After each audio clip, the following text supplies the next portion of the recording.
roller. I like this length. Yoga block might work, but it might be a little too short.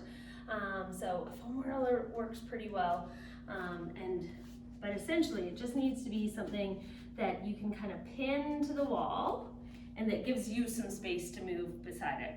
So my setup is going to be for a hip hinge. In this case, it's going to be my right leg.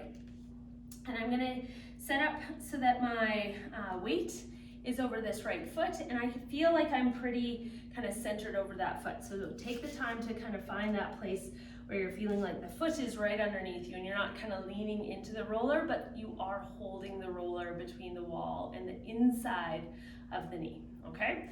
Remember with the hinge, some of the key pieces are that that knee is ahead of the ankle. The farther ahead of the ankle, kind of the more you will load your hip. So you're coming into that sort of forward knee position. In this case, I'm going to have full contact of the foot, so I want to think about nice pressure through the big toe joint, baby toe joint, and into the heel here. Nice long arch.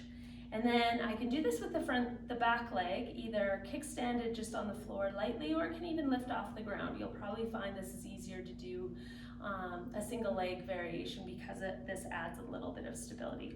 Beyond that, all we're going to do is find a little hip hinge. So I get myself set up, and then I just maintain that position of the roller, that angle at the knee as I take this hip straight back, hinging through this hip crease. So the hip crease slides back, the sit bone both slide back towards the wall behind me, and then I'm going to bring those points forward, forward, forward, forward, forward, trying to find that full extension at the top.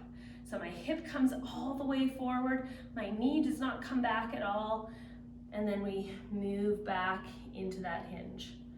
All right, so I like to think about this as if at my starting position, I've drawn a line straight through this hip joint, and as I move into my hinge, my hip stays on that hip joint. So there's almost a track running back to the wall behind me, and that hip joint stays on that track as it goes back. So my hip shouldn't move down, or my sit bone should not move down at all. It should move back and forward.